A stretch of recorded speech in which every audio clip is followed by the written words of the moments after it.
El 16 de enero de 2016 fue reportada la extraña desaparición del notario Raúl Altón Garza, de 39 años, lo que rápidamente movilizó a las autoridades mexicanas para dar con su paradero.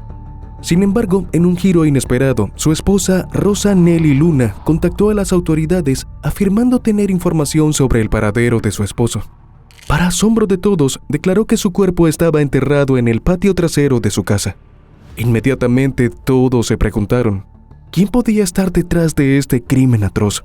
Si quieres descubrir la respuesta de este impactante caso lleno de incógnitas, te invitamos a que te quedes hasta el final del video. El caso de Rosa Nelly Luna Cisneros. Todos los días convivimos con la maldad.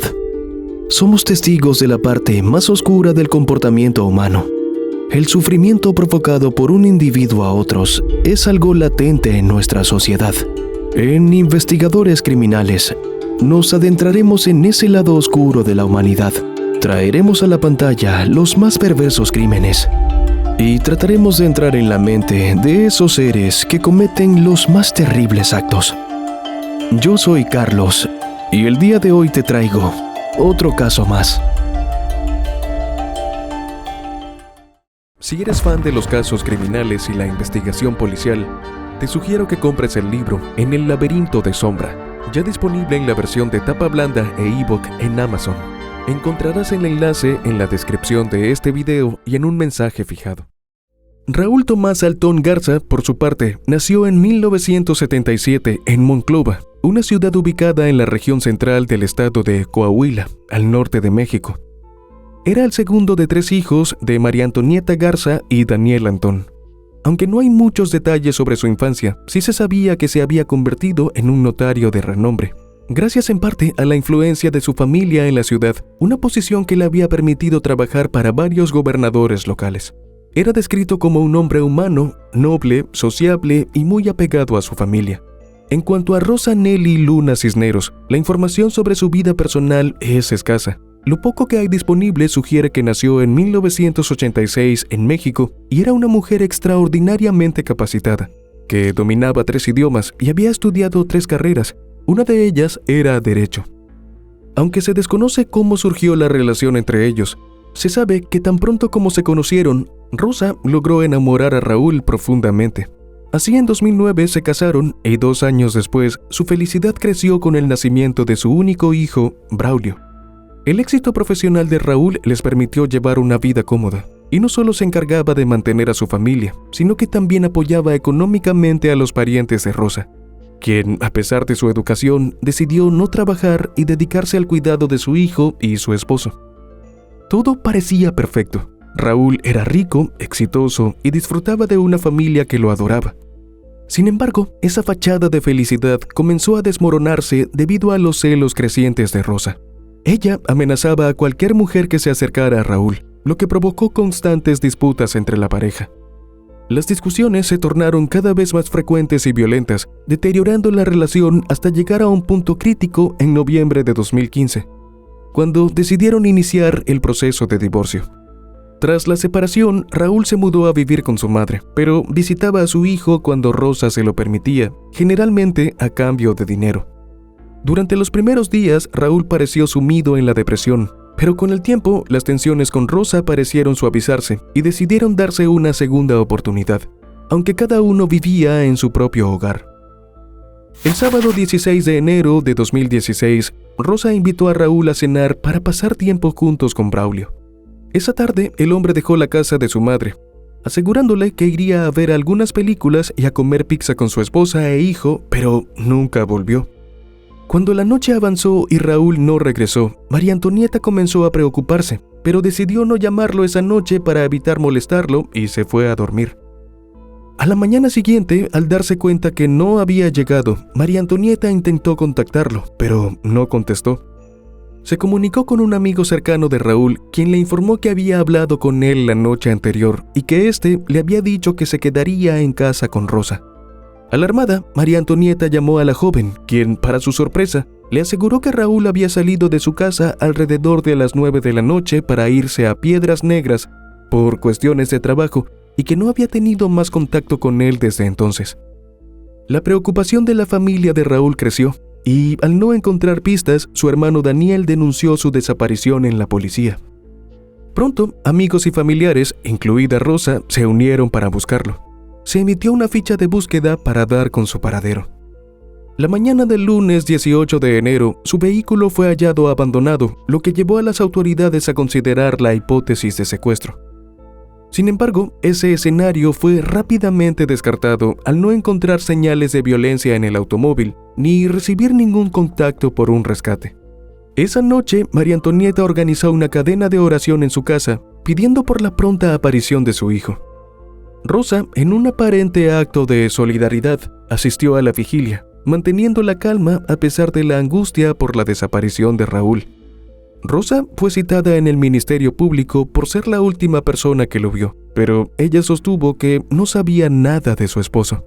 Sin embargo, el 19 de enero, en un giro inesperado, Rosa contactó a un agente de la Procuraduría Adjunta de Localización de Personas Desaparecidas, afirmando tener información sobre el paradero de su esposo. Para asombro de todos, declaró que su cuerpo estaba enterrado en el patio trasero de su casa.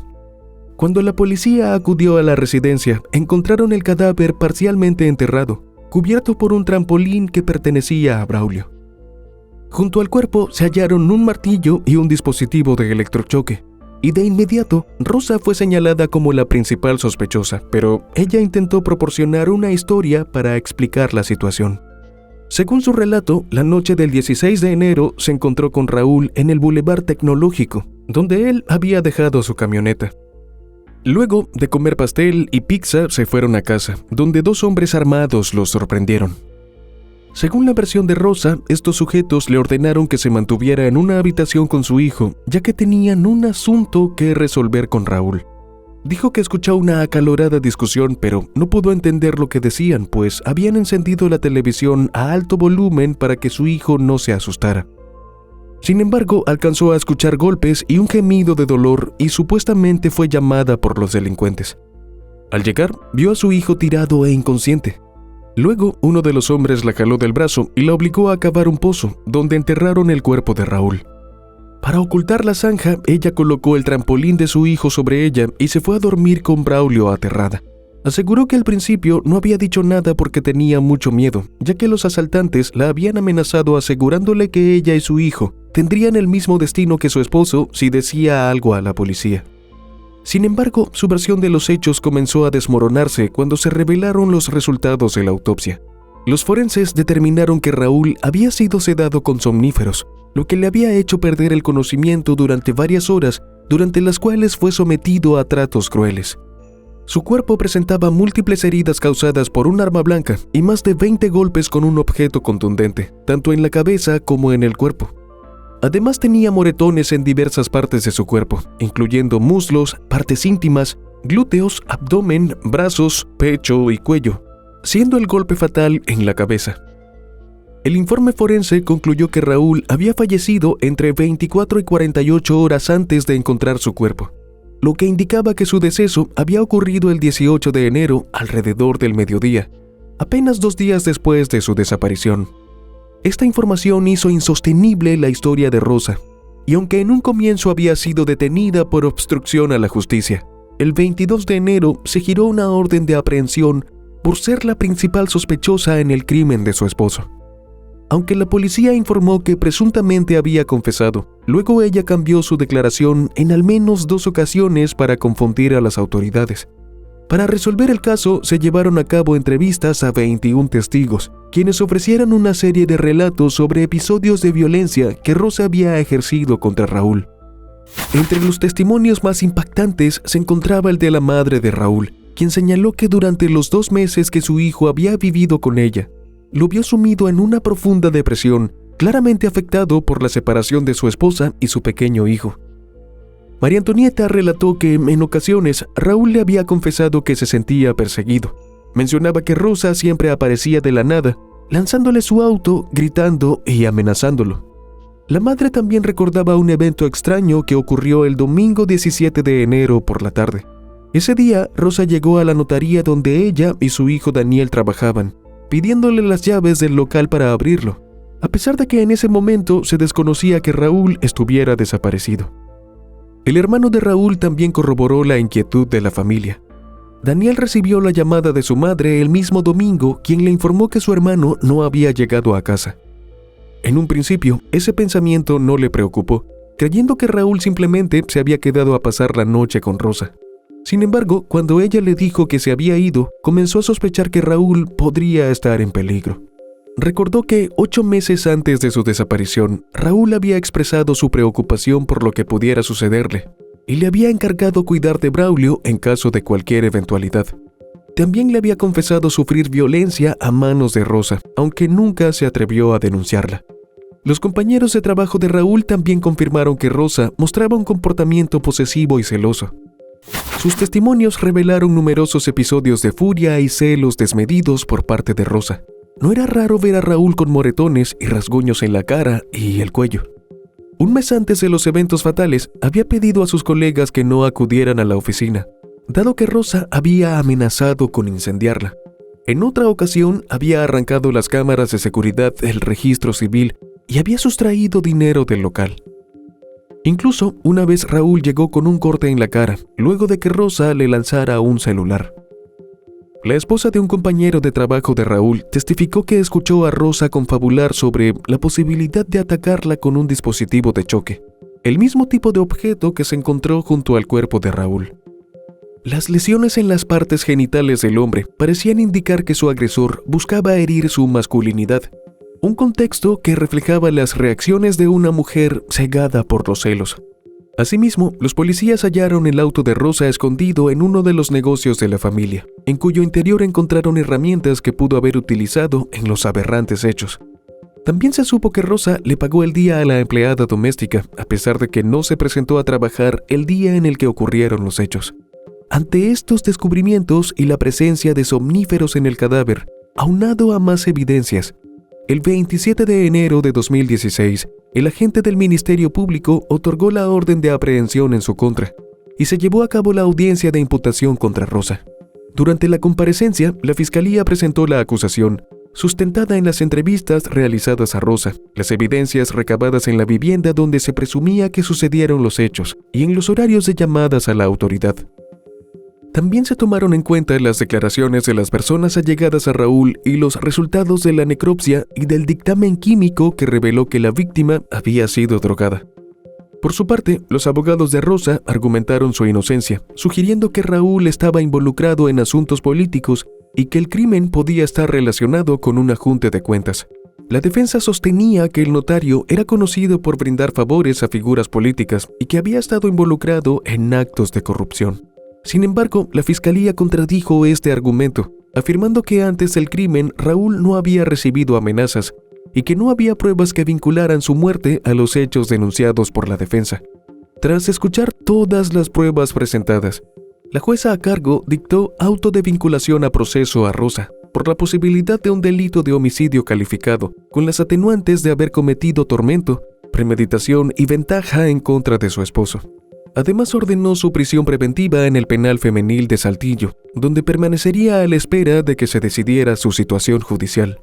La magistrada argumentó que Rosa había sido la última en ver o estar con la víctima, y que su versión de los hechos resultaba poco creíble e ilógica, ya que era contradictoria a los resultados forenses. Supuso que el hecho de que el vehículo de Raúl estuviera estacionado de manera sospechosa, junto con los indicios de que él había sido víctima de violencia y que mantenía una mala relación con su esposa, reforzaba las sospechas en su contra. A pesar de que el abogado defensor solicitó menos tiempo para el cierre de la carpeta de investigación, la jueza concedió un plazo de 6 meses, tal como lo solicitó el Ministerio Público.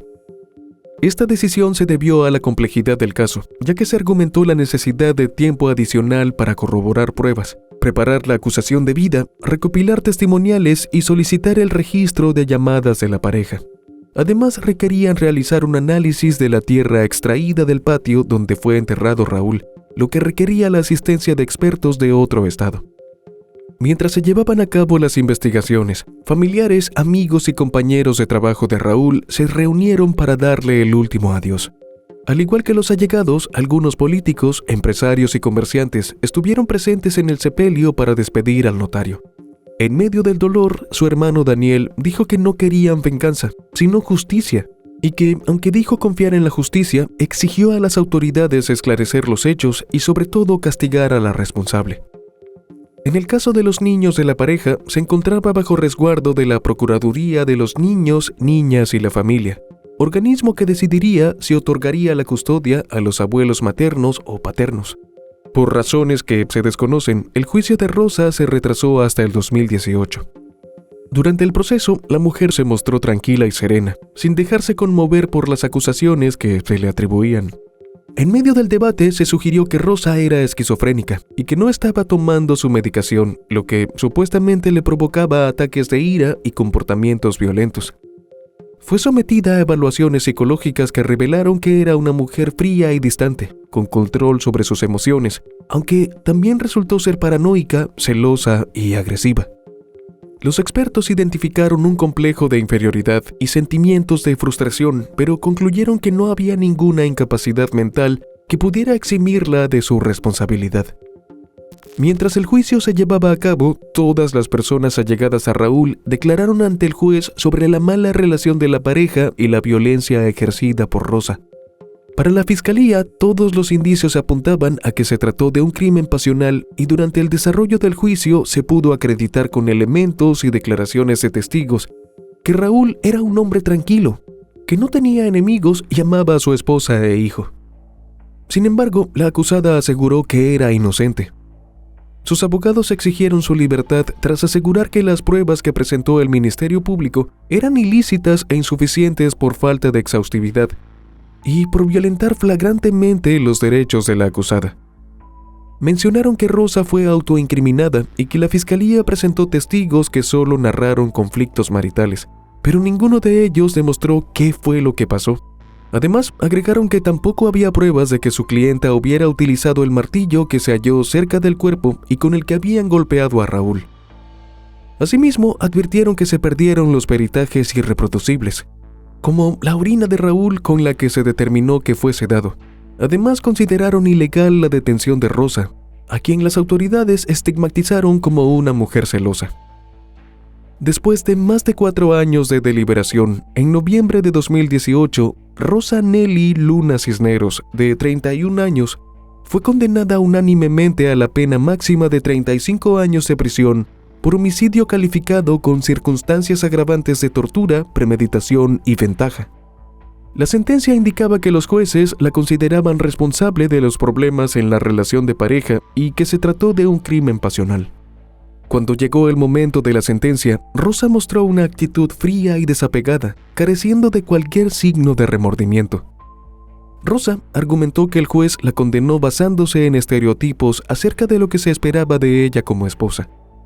Ella misma se defendió diciendo que se consideraba una buena esposa y madre, que cuidó de su hijo y cumplió sus obligaciones como ama de casa e hizo todo lo posible por mantener un buen matrimonio.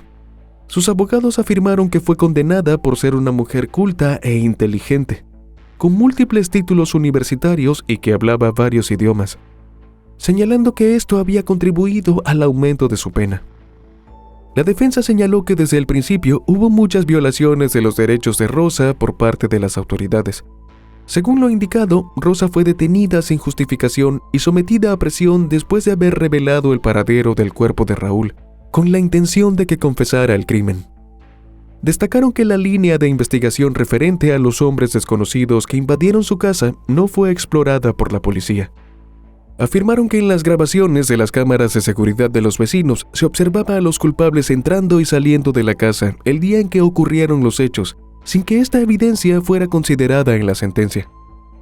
Los letrados aseguraron tener testigos que no declararon por temor a represalias, que aseguraban que el Ministerio Público y la Agencia de Investigación Criminal desaparecieron los videos del secuestro.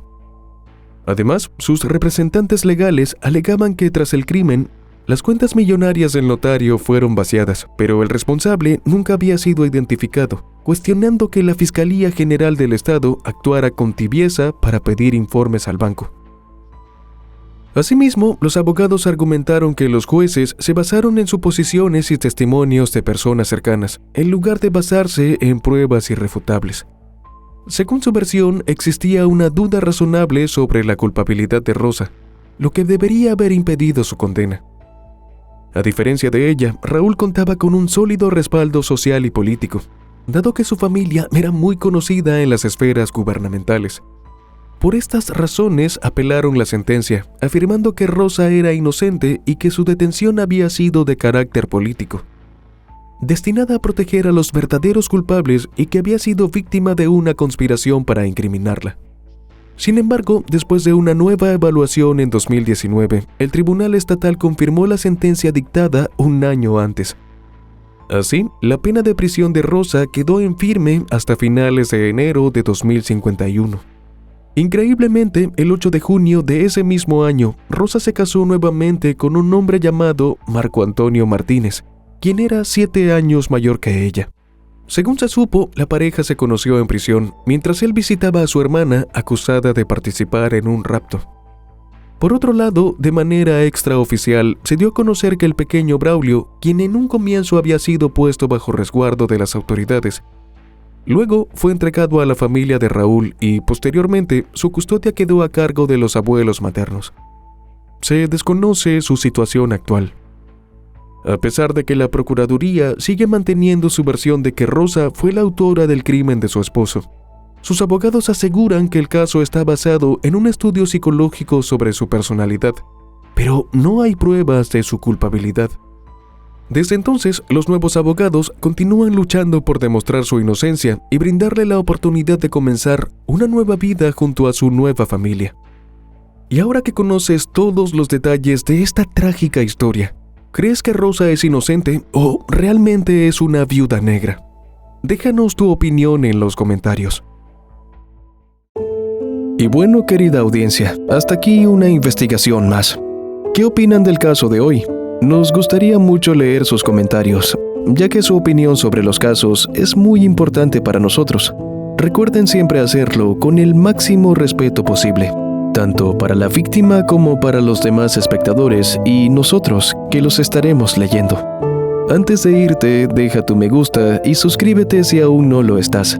Tampoco te olvides de compartir este video si crees que a alguien que conoces le pueda interesar. Nos vemos hasta otra investigación criminal. Adiós.